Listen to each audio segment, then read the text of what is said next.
اب یہاں سے آگے اللہ تعالیٰ ایک اور عقلی دلیل بیان فرما رہے ہیں کہ الم تر ان اللہ، کہ کیا نہیں دیکھا آپ نے، ان اللہ کہ اللہ تعالیٰ سخر لکم تمہارے تابع کر دیا، تمہارے کام میں لگا دیا، ما فی الارض جو کچھ ہے زمین کے اندر، والفلکا اور کشتی کو بھی، تجری جو چلتی ہے، فی البحر دریا کے اندر، سمندر کے اندر، بامرہ اس کی مرضی کے ساتھ۔ سمندروں کے اندر، دریاؤں کے اندر جو کشتیاں چلتی ہیں تو چلانے والی ذات اللہ تبارک و تعالیٰ کی ہے، چاہے تو ہوائیں چلا دے اور کشتی جو ہے اس کا رخ سیدھا ہو جائے، اگر چاہے تو ہواؤں کا رخ الٹا کر دے اور وہ کشتی کیا ہو جائے، تباہ ہو جائے۔ تو یہ سارا کچھ اللہ تعالیٰ کے امر سے ہی ہوتا ہے۔ تو اللہ تبارک و تعالیٰ دلائل بیان فرما رہے ہیں کہ دیکھو تم اللہ کے علاوہ دوسرے لوگوں کو پکارتے ہو، حالانکہ کشتیاں چلانے والی ذات بھی اللہ تعالیٰ کی ہے۔ بعض لوگوں نے لکھا ہے کہ ایسے لوگ بھی گزرے ہیں کہ جو لوگ کشتیوں کی عبادت کیا کرتے تھے، اصل کے اندر ذہن انسانی ہوتا تو ایسے ہی ہے نا کہ جس سے تھوڑا سا فائدہ ملنا شروع ہوا اور پھر اس کو بڑھاتے بڑھاتے کیا سے کیا بنا دیا، تو وہ کہا کرتے تھے کہ کشتیوں کی عبادت کیا کرتے تھے۔ تو فرمایا کہ والفلک تجری، کشتیاں بھی چلتی ہیں، فی البحر دریا کے اندر، بامرہ اللہ تعالیٰ کی مرضی کے ساتھ، نہ کہ حضرت علی کی مرضی کے ساتھ، نہ حضرت معین الدین چشتی اجمیری رحمۃ اللہ علیہ کی مرضی کے ساتھ۔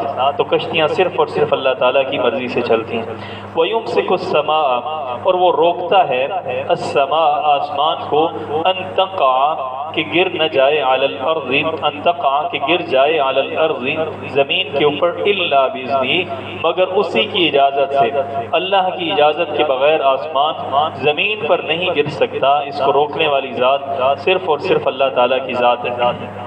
اس سے یہ بھی پتہ چلتا ہے کہ ایک دن آئے گا جب اللہ تعالیٰ اذن دیں گے، اجازت دیں گے، تو آسمان کیا ہو جائے گا، وہ گر جائے گا ٹکڑے ٹکڑے ہو کر۔ اسی طرح پیچھے بھی آیا ہے کہ اللہ تعالیٰ قیامت کے دن آسمان کو لپیٹ لیں گے، کہیں پہ آتا ہے کہ آسمان ٹکڑے ٹکڑے ہو جائے گا۔ تو فرمایا کہ یہ سارا سلسلہ جو ہے اللہ تعالیٰ کی ہی اذن اور اللہ کی اجازت سے ہوگا، اس کے بغیر یہ ممکن نہیں ہے۔ اور اللہ کا کتنا بڑا احسان ہے، اگر ایک ٹکڑا آسمان سے گر جائے، آسمان کا ایک ٹکڑا گر جائے اوپر سے زمین کے اوپر، تو پھر تو یہاں پر زندگی بالکل ممکن ہی نہ رہے۔ کہتے ہیں کہ صدر ایوب کے دور کے اندر ایک دفعہ آسمان سے کوئی چیز گری تھی، شہاب ثاقب، اس کا ایک ٹکڑا گرا تھا امریکہ کے اندر، 400 یا 500 لوگ جو ہے اس کے نیچے آ کر مر گئے تھے۔ تو اللہ تعالیٰ کی ذات ہے جس نے آسمان کو اور آسمان کے اوپر موجود سیاروں کو، ستاروں کو روک رکھا ہے کہ وہ زمین پر نہیں گر سکتے۔ اور ایک تفسیر اس کی یہ بھی کی گئی ہے کہ السماء سے مراد ہوتا ہے جو کچھ انسان کے اوپر ہے اس کو سما کہتے ہیں۔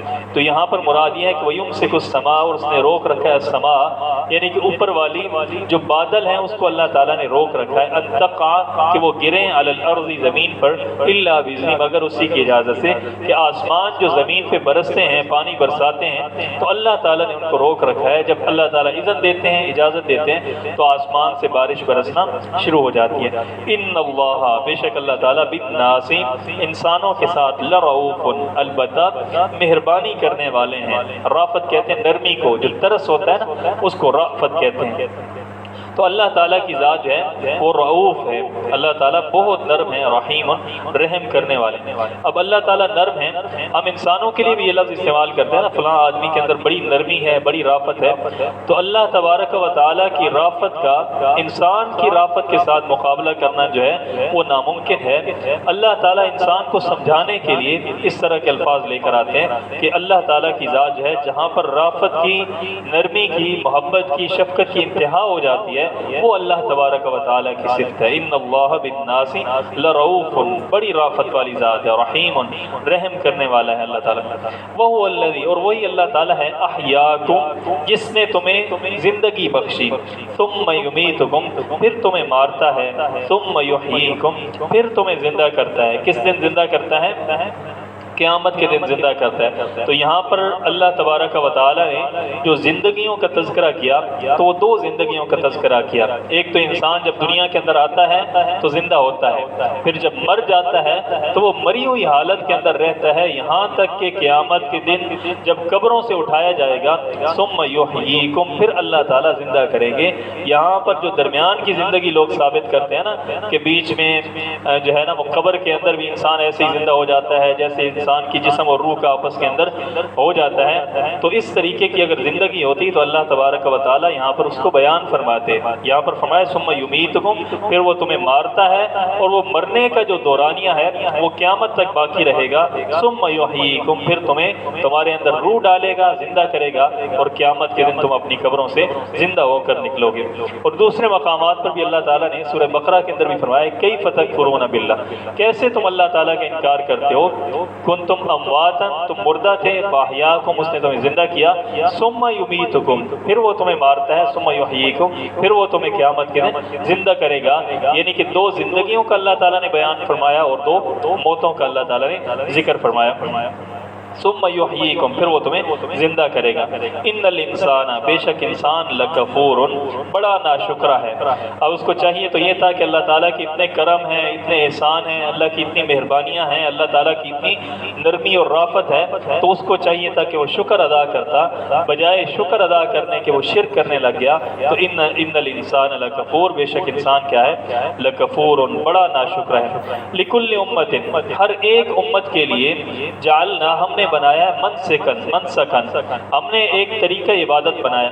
منسکن پیچھے بھی ذکر ہوا ہے ایک رکوع کے اندر، وَلِكُلِّ أُمَّةٍ جَعَلْنَا مَنسَكًا، تو وہاں پر اس کا ترجمہ کیا گیا تھا قربانی کا۔ تو اصل کے اندر منسکن کا لفظ جو ہے نا یہ عبادت کے لیے استعمال کیا جاتا ہے، طریقہ عبادت یا عبادت۔ تو وہاں پر چونکہ پیچھے سے ذکر چلا آ رہا تھا قربانی کا، حج کا، تو اس لیے وہاں پر منسکن جو ہے وہ قربانی کے لیے لایا گیا۔ اور یہاں پر چونکہ قربانی کا تذکرہ نہیں ہے، تو اس لیے مفسرین کہتے ہیں کہ یہاں پر منسکن سے مراد کیا ہے کہ اللہ تعالیٰ نے طریقہ عبادت ہر ایک امت کے لیے اللہ تعالیٰ نے اصول مقرر کیے ہیں، عبادت کے جو بنیادی قواعد ہیں اللہ تعالیٰ نے ان کو مقرر کیا۔ ہم وہ لوگ ناسکوہ، اسی طریقے کے اوپر چلتے رہے ہیں، یعنی کہ حضرت آدم سے لے کر آپ صلی اللہ علیہ وسلم تک جتنی بھی امتیں آئیں، جتنی بھی شریعتیں آئیں، ان کے جو اصول تھے، اصول دین، وہ سارے کے سارے کیا تھے، ایک جیسے تھے، یکساں تھے۔ یہ نہیں ہے کہ ایک امت کے اندر شرک کرنا جائز ہوتا، دوسری امت کے اندر آ کر ناجائز ہو جاتا، کسی امت کے اندر اللہ تعالیٰ نبی انسان بنا کر بھیج دیتا، کسی امت کے اندر اللہ تعالیٰ جن کو بھیج دیتا، کسی کے اندر فرشتے کو بھیج دیتا، ایسا نہیں تھا۔ جو مبادیات ہیں، قیامت ہے، اسی طرح سے باقی چیزیں جو بنیادی چیزیں ہیں، وہ ساری کی ساری ہر امت کے اندر یکساں رہی ہیں۔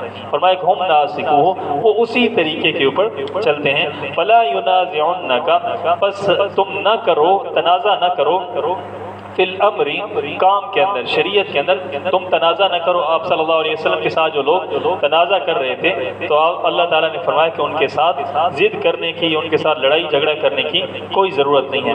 اور وہ تنازع کس بات کا کیا کرتے ہیں، فلا ینازعنک فی الامر، وہ تنازع اس بات کا کرتے تھے، اس آیت کا پس منظر یہ آتا ہے حدیث کے اندر کہ کسی مشرک نے آ کر یہ کہا تھا کہ دیکھیں جی آپ عجیب بات کرتے ہیں کہ آپ خود ذبح کریں تو حلال ہے، اللہ تعالیٰ اگر مار دے تو حرام ہے۔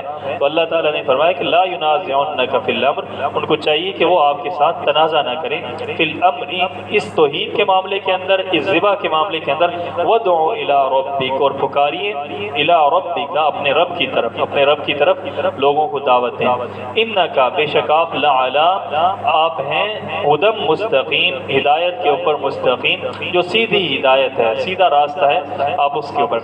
وَإِن جَادَلُوكَ، اور اگر وہ لوگ جھگڑا کریں آپ کے ساتھ، جدال کریں، بحث مباحثہ کریں، مناظرہ کریں، فقل، آپ کہہ دیجئے، اللہ اعلم، اللہ تعالیٰ بہتر جانتا ہے، بما تعملون، جو کچھ تم کرتے ہو، جو حرکتیں، جو شرارتیں تم کر رہے ہو، اللہ تعالیٰ کی ذات اس کو بہتر جانتی ہے۔ تو یہاں سے ایک بات تو یہ پتہ چلی کہ ہر معاملے کے اندر بحث کرنا، ہر بندے کے ساتھ بحث کرنا، ہر بندے کے ساتھ مناظرہ کرنا مناسب نہیں ہے، کیونکہ یہاں پر اللہ تعالیٰ نے فرما دیا نا کہ اگر وہ جھگڑا کرنے پہ آ جائیں، جھگڑا کرنے سے یہی مراد ہے کہ اگر وہ بحث کرتے ہیں، مناظرہ کرتے ہیں، تو آپ آگے سے کہہ دیں کہ اللہ تعالیٰ بہتر جانتے ہیں کہ جو کچھ تم کرتے ہو۔ لیکن دوسری جگہ پر قرآن کے اندر اللہ تعالیٰ نے خود فرمایا کہ جادلہم باللتی ہی احسن، کہ آپ ان کے ساتھ بحث کریں، مباحثہ کریں، جدال کریں، لیکن اچھے طریقے کے ساتھ۔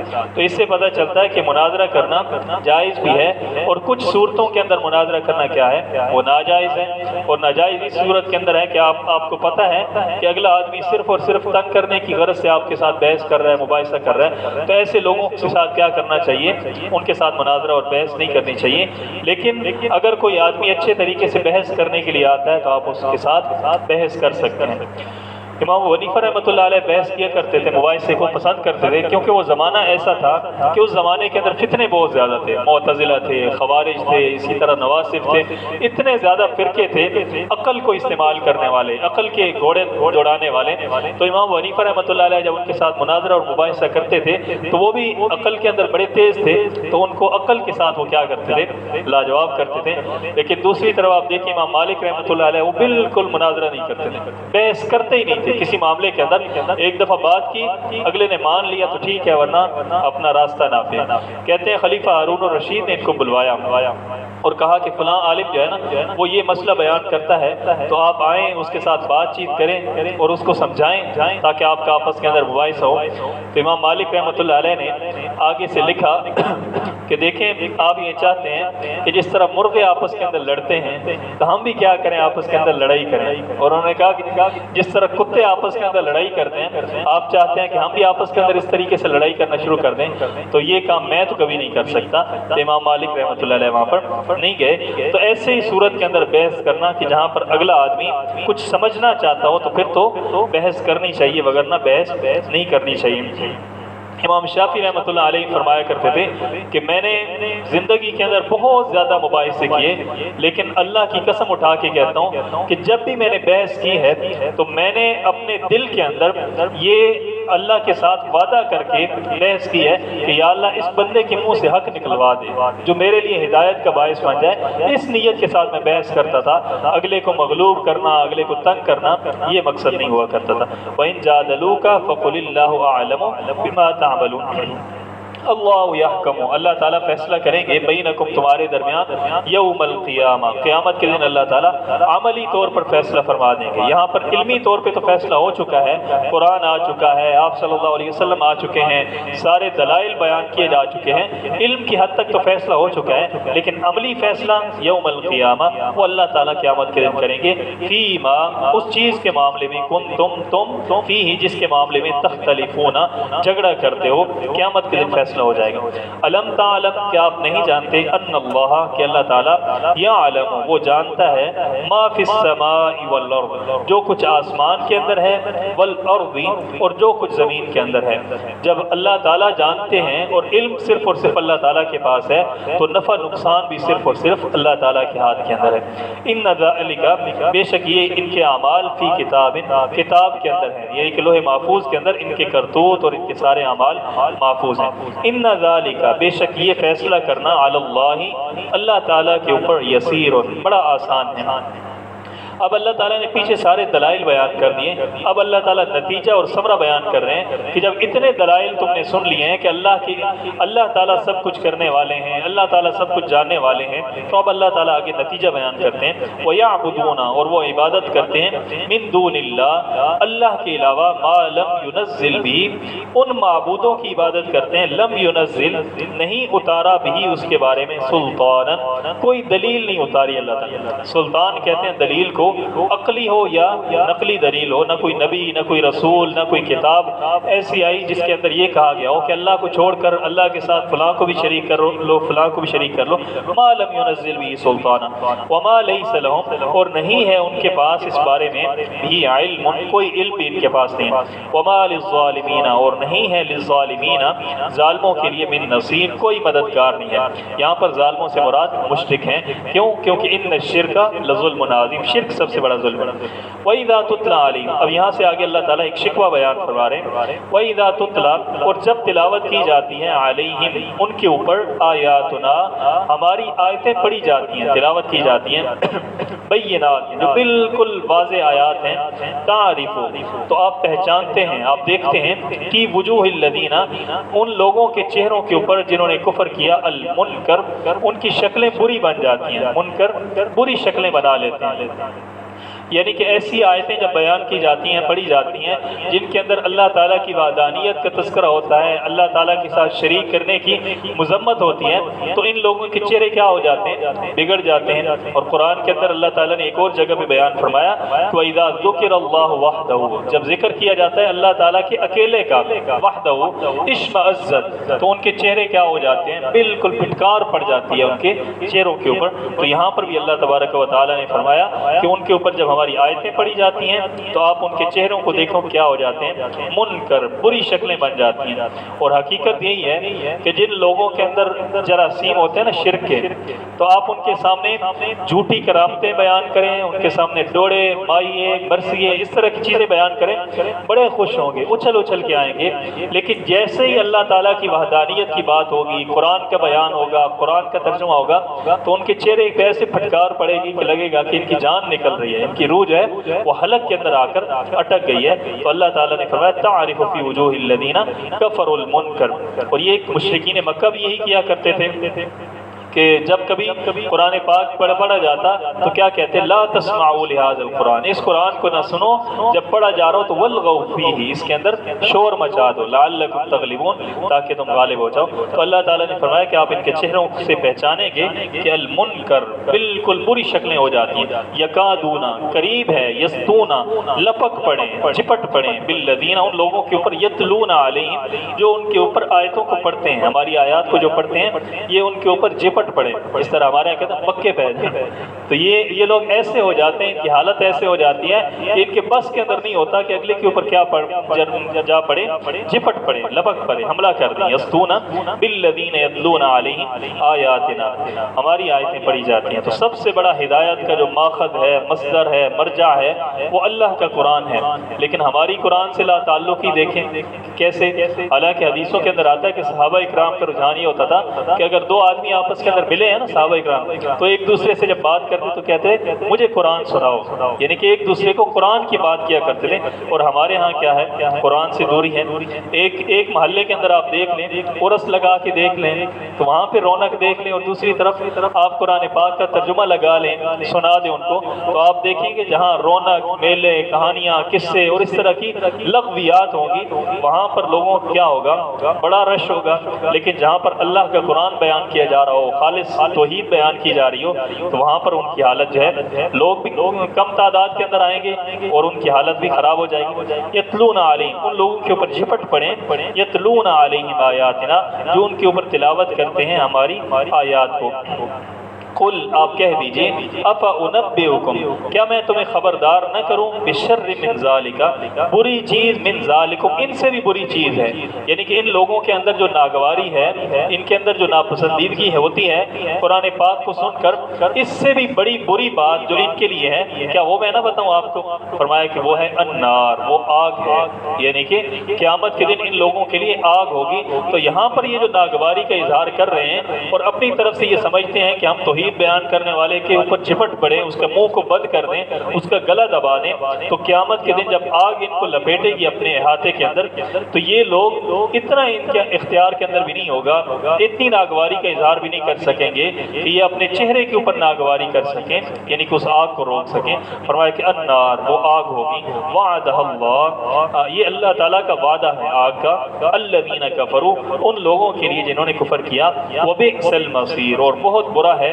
المصیر، ٹھکانہ۔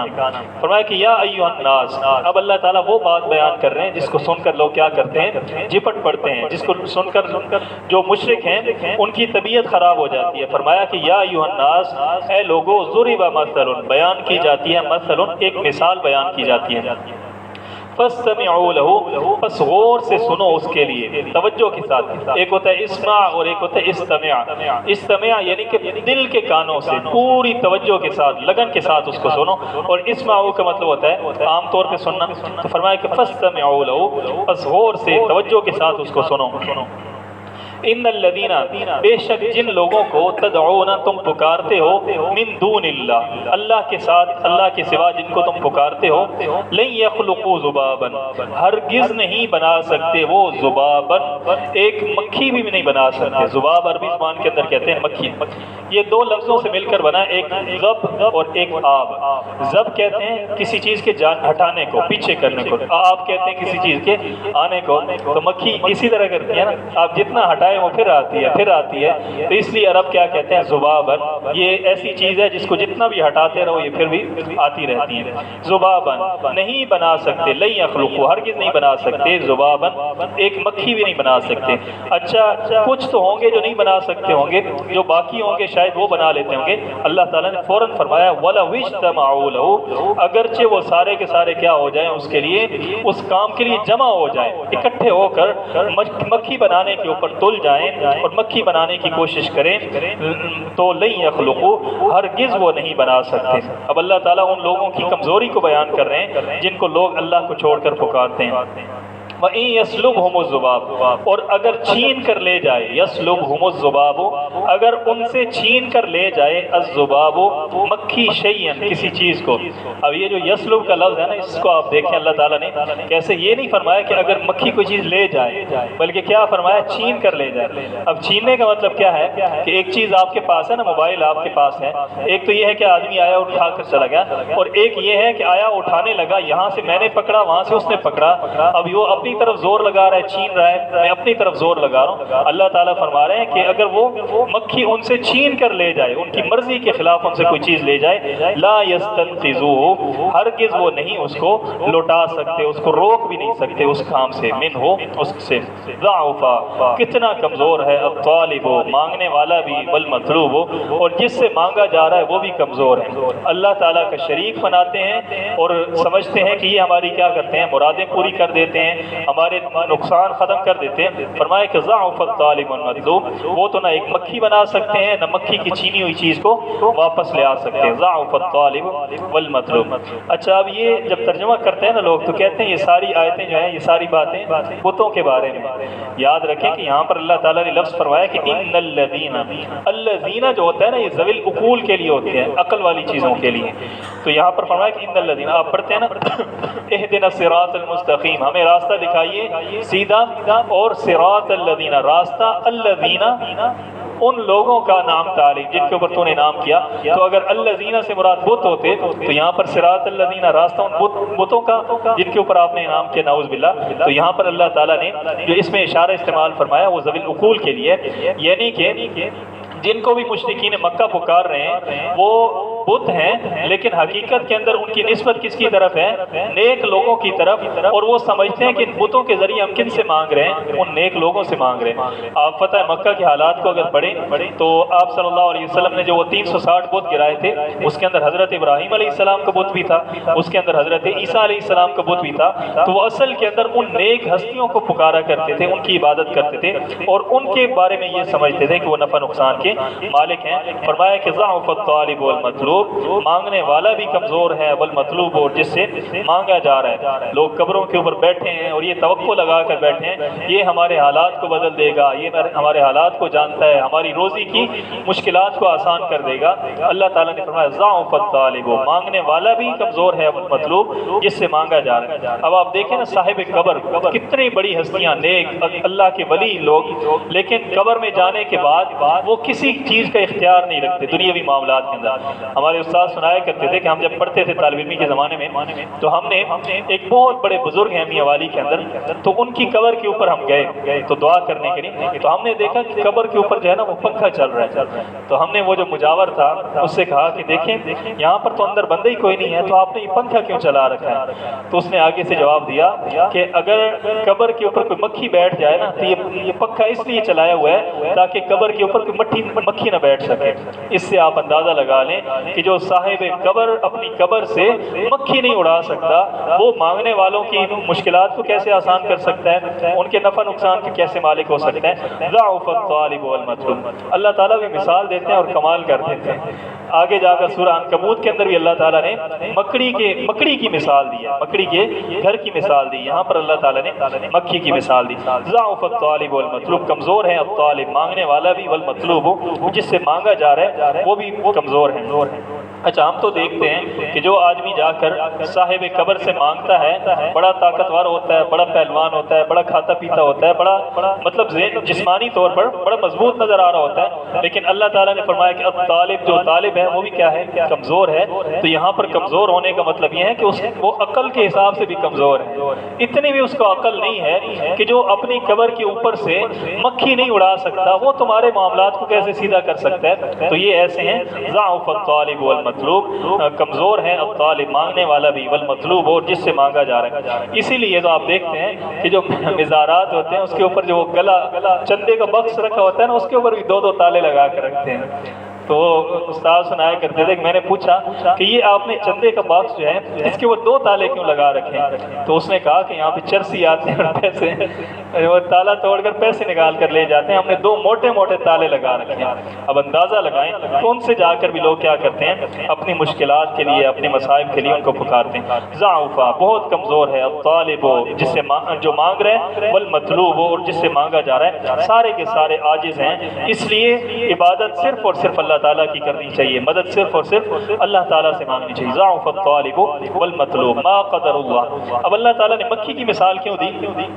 اصل میں اللہ تعالیٰ سمجھانا چاہتے ہیں کہ یہ جو لوگ مجاور بن کر بیٹھے ہوتے ہیں، بزرگوں کے نام پر مال کما رہے ہوتے ہیں، جس طرح مکھی کے اندر لالچ کا مادہ زیادہ پایا جاتا ہے، جتنا آپ مکھی کے لیے بہت سارا جو ہے نا وہ میٹھا نکال کر رکھ دیں کہ مکھی یہاں پر آ کر کھاتی رہے، تو وہ کبھی وہاں پر قناعت نہیں کرے گی، وہ پھر بھی آ کر آپ کے سامنے پلیٹ کے اندر آ کر منہ مارے گی۔ تو یہ مجاور جو ہوتے ہیں نا، ان کے مزاج کے اندر بھی کیا ہوتا ہے، یہ لالچی پن ہوتا ہے، لپے ہوتے ہیں زیادہ تر جو مجاور ہوتے ہیں مزاروں میں بیٹھنے والے۔ تو اللہ تعالیٰ نے فرمایا کہ ان کی بھی مثال کیا ہے، یہ مکھیوں کی طرح ہے۔ ضعف الطالب والمطلوب ما قدر اللہ حق قدری، نہیں قدر کی اللہ تعالیٰ کی حق قدری، جس طریقے سے حق بنتا تھا اللہ تعالیٰ کی قدر کا۔ کتنا بڑا شکوہ ہے اللہ تعالیٰ کی جانب سے کہ لوگوں نے اللہ تعالیٰ کی قدر کرنے کی حق نہیں کی۔ اللہ کی قدر تو اس طرح ہوتی کہ انسان اللہ کے علاوہ کسی کی عبادت نہ کرتا، جو اللہ تعالیٰ کے اختیارات ہیں انسان اللہ کے علاوہ کسی کے اندر نہ تسلیم کرتا، لیکن ان لوگوں نے اللہ تعالیٰ کو کیا کر دیا، نعوذ باللہ۔ کبھی آپ ان لوگوں کی، ان حضرات کی کتابیں پڑھیں، بیانات سنیں تو ایسے لگتا ہے کہ اللہ تعالیٰ نے کائنات کو بنایا اور سارے معاملات جو ہیں نا اللہ تعالیٰ نے لوگوں کے سپرد کر دیے۔ تم صحت ٹھیک کرو، تم اولاد دو، تم مال دو، تم فلاں کام کرو، تم فلاں کام کرو، یعنی کہ اللہ تعالیٰ نعوذ باللہ عضو معطل بن کر بالکل یعنی کسی نہ کام کا ہو کر نعوذ باللہ اللہ تعالیٰ بیٹھ گئے اور سارا کام اللہ تعالیٰ نے دوسرے لوگوں کے سپرد کر دیا۔ فرمایا کہ ما قدر اللہ حق قدری، ان لوگوں نے اللہ تعالیٰ کی قدر کرنے کی حق ادا نہیں کیا۔ باقی جتنی بھی چیزیں کرامتیں سنیں گے، باقی چیزیں سنیں گے تو سر ان کا کیا ہوگا، جھومتے رہیں گے۔ جب اللہ کی توحید بیان کی جا رہی ہوگی تو ان کے چہرے کے اوپر ناگواری آ جائے گی، تو یہ اللہ تعالیٰ کی قدر تو نہ ہوئی نا۔ تو انسان کو چاہیے کہ جب بھی اللہ تعالیٰ کا قرآن پڑھا جائے، توحید بیان کی جائے، اللہ تعالیٰ کی صفات، اللہ کی وحدانیت کا تذکرہ ہو، تو انسان کا دل کیا ہونا چاہیے، باغ ہو جانا چاہیے، اور انسان کے چہرے کے اوپر اس کے آثار نظر آنے چاہیے کہ آپ کو توحید سن کر کیا ہو رہی ہے، خوشی ہو رہی ہے۔ ما قدر اللہ حق قدری، نہیں قدر کی لوگوں نے اللہ تعالیٰ کی حق کا قدری، جس طریقے سے اس کی قدر کا حق بنتا تھا۔ ان اللہ، بے شک اللہ تعالیٰ، لقوی، البتہ طاقتور ہے، عزیز، غالب ہے۔ پیچھے ذکر ہو رہا ہے نا جن سے لوگ مانگتے ہیں وہ کمزور ہیں، اللہ تعالیٰ نے فرمایا کہ اللہ کی ذات کیا ہے، قوی ہے۔ تو قوی کو چھوڑ کر کمزور سے مانگنا کیا ہے، یہ بے عقلی کی بات ہے۔ اللہ یصطفی، اللہ تعالیٰ چن لیتا ہے، من الملائکۃ، فرشتوں میں سے، رسلا قاصد، ومن الناس، اور لوگوں میں سے بھی اللہ تعالیٰ چن لیتے ہیں۔ ان اللہ، بے شک اللہ تعالیٰ، سمیع، سننے والے ہیں، بصیر، اللہ تعالیٰ دیکھنے والے ہیں، پکاروں کو سننے والے ہیں، بصیر، اور حالات کو دیکھنے والے ہیں۔ اب بظاہر اس آیت کا آپس کے اندر کوئی جوڑ بن نہیں رہا کہ اللہ تعالیٰ چن لیتے ہیں فرشتوں میں سے اور انسانوں میں سے قاصدوں کو چن لیتے ہیں۔ اللہ تعالیٰ، بے شک اللہ تعالیٰ سننے والے ہیں، اللہ تعالیٰ دیکھنے والے ہیں۔ تو تعلق کیا ہے اس کا آپس کے اندر؟ تعلق یہ ہے کہ بے شک اللہ تعالیٰ فرشتوں میں سے بھی سردار چن لیتے ہیں، بڑے بڑے مقربین فرشتے چن لیتے ہیں، اور انسانوں میں سے بھی اللہ تعالیٰ رسول چن لیتے ہیں، لیکن سمیع و بصیر ہونا یہ صرف اور صرف اللہ تعالیٰ کے لیے۔ اللہ کے رسول ہیں، اللہ کے فرشتے ہیں، نیک لوگ ہیں سارے ہیں، لیکن سمیع، ہر چیز کو، ہر پکار کو سننے والی ذات اور ہر حالت کو دیکھنے والی ذات، وہ صرف اور صرف اللہ تعالیٰ کی۔ یعلم ما بین ایدیہم، وہ جانتا ہے ما بین ایدیہم، جو کچھ ان کے آگے ہے، وما خلفہم، اور جو کچھ ان کے پیچھے ہے، وإلی اللہ، اور اللہ اللہ تعالیٰ کی طرف ترجعوا لوٹائے جائیں گے الامور سارے کے سارے کام جو ہیں وہ اللہ تعالیٰ کی طرف لوٹائے جائیں گے یا ایھا الذین آمنوا اے ایمان والو ارکعوا رکوع کرو واسجدوا اور سجدہ کرو واعبدوا اور عبادت کرو ربکم اپنے رب کی سجدہ بھی اور رکوع بھی اور عبادت بھی اپنے رب کی کرو وفعلوا الخیر اور کام کرو اچھائی کے لعلکم تفلحون تاکہ تم فلاح پا جاؤ۔ یہ جو سجدہ ہے نا آپ سائڈ پہ دیکھ رہے ہیں کہ سجدہ عند الامام الشافعی، یہ سجدہ امام شافعی رحمۃ اللہ علیہ کے نزدیک ہے۔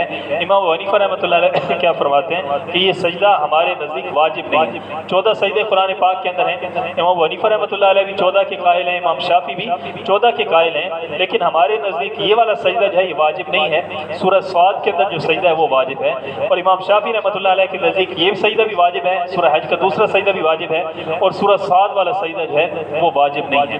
اور اس کی وجہ کیا ہے؟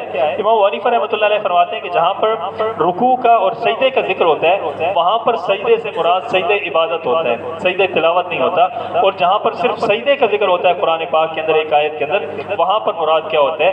سجدے تلاوت ہوتی ہیں۔ اور جتنی حدیثیں اس بارے میں آتی ہیں وہ ساری کمزور ہیں کہ یہاں پر آپ صلی اللہ علیہ وسلم نے سجدے کو واجب قرار دیا واسجدوا واعبدوا ربکم، لیکن اگر کوئی آدمی یہاں پر سجدہ کرنا چاہے سجدہ کر سکتا ہے، سجدہ کرنا مستحب ہے، باعث ثواب ہے، لیکن واجب نہیں ہے۔ وجاہدوا اور جہاد کرو، کوشش کرو فی اللہ اللہ کے راستے کے اندر حق کا جہادی جس طرح کوشش کرنے کے حق ہے، واجتباکم اور وہ اجتباکم اس اللہ نے اجتباکم تمہیں چن لیا ہے، یعنی کہ صحابہ اکرام کو وما جعل علیکم فی الدین من حرج اور نہیں کیا اللہ تعالیٰ نے تمہارے اوپر فی الدین دین میں من حرج کسی قسم کی تنگی اللہ تعالیٰ نے نہیں ڈالی، ملت ابیکم ابراہیم تم اختیار کرو اپنے والد ابراہیم علیہ السلام کے دین کو، ان کی ملت کو، ہوا سماکم اس اللہ تعالیٰ نے تمہارا نام رکھا ہے المسلمین مسلمان نام رکھا ہے تابعدار، من قبلوں اس سے پہلے یعنی قرآن کے نازل ہونے سے پہلے بھی، وفی ھذا اور اس قرآن کے اندر بھی، لیکون الرسول شہیدا تاکہ رسول ہو جائیں تمہارے اوپر شہیدا حق بتانے والے رہنمائی کرنے والے، وتکونوا اور تم ہو جاؤ شہداء علی الناس لوگوں کو حق بتانے والے، فاقیموا الصلاۃ بس نماز قائم کرو، وآتوا الزکات اور زکات دو، واعتصموا باللہ اور پکڑو اللہ تعالیٰ کو یعنی کہ صرف اور صرف اللہ تعالیٰ سے مدد طلب کرو، ہوا مولاکم وہ تمہارا مددگار ہے، فنعم المولا بس کتنا اچھا مددگار ہے، ونعم النصیر اور کتنا اچھی نصرت کرنے والا ہے۔ اللہ تعالیٰ عمل کرنے کی الصلاۃ والسلام علی ربنا ظلمنا انفسنا وان لم تغفر لنا وترحمنا اغفر لنا ولاخواننا الذين سبقونا بالإيمان صلی اللہ تعالی علیہ وسلم۔